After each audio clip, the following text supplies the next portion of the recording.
पूर्व निर्धारित एजेंडे को ख़त्म करके एक नए मुद्दे पर बात करने के लिए एक नई स्पेशल पावर दी जाती है नियम 267 तथा 176 के अंतर्गत। जैसा कि मैंने आपको सुबह बताया था कि आज मैं आपको राज्यसभा का नियम 267 तथा नियम 176 के बारे में बात करने जा रहा हूँ। इसके बारे में मैं आपको बताऊँगा।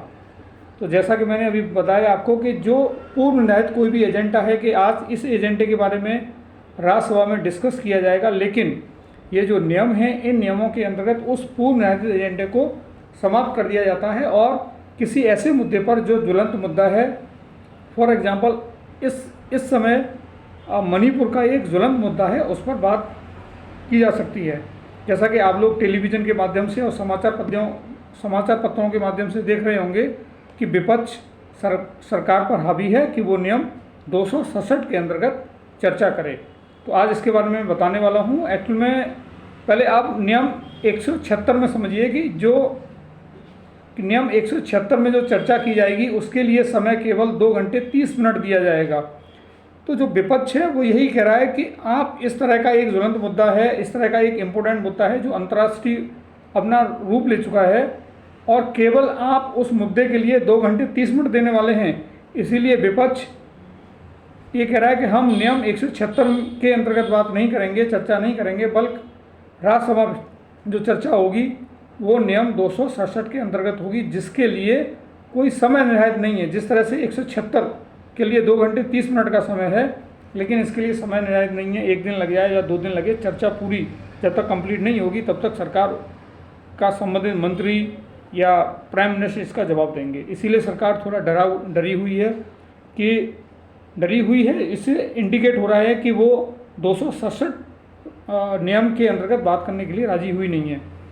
अच्छा, क्या केवल ये पहली बार हो रहा है ऐसा कि कोई विपक्ष नियम 267 के अंतर्गत बात करने के लिए इस तरह से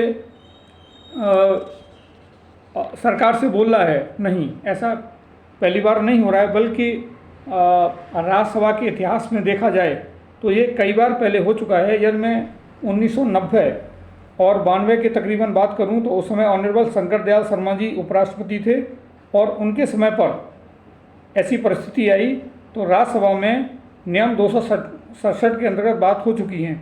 इसके बाद फिर 2004 में ऑनरेबल भैरू सिंह शेखावत जी बनते हैं उपराष्ट्रपति, तो उनके समय भी ऐसी कंडीशन आई और उनके समय तो ऐसा हुआ कि एक वर्ष में 3 बार ऐसी परिस्थिति आई कि राज्यसभा ने नियम 267 के अंतर्गत बात की।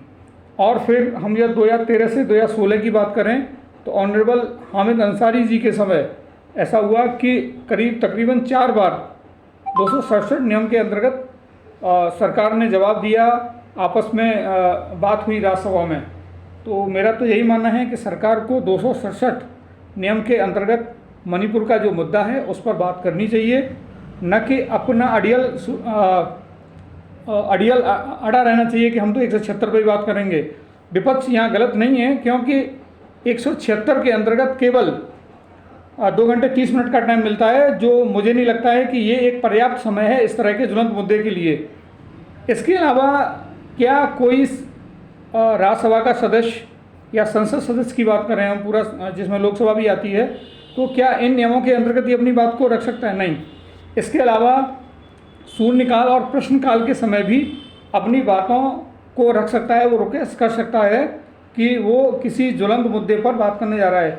मैं शून्यकाल की बात करूं आपसे तो प्रश्नकाल की बात लीजिए। पहले प्रश्नकाल की बात करूं तो ये वो समय होता है जब राज्यसभा या लोकसभा स्टार्ट होती है और स्टार्टिंग का 1 घंटा 11 बजे से स्टार्ट होती है, 11 बजे से 12 बजे का जो समय होता है उसको शून्यकाल कहते हैं, और प्रश्नकाल बोलते हैं।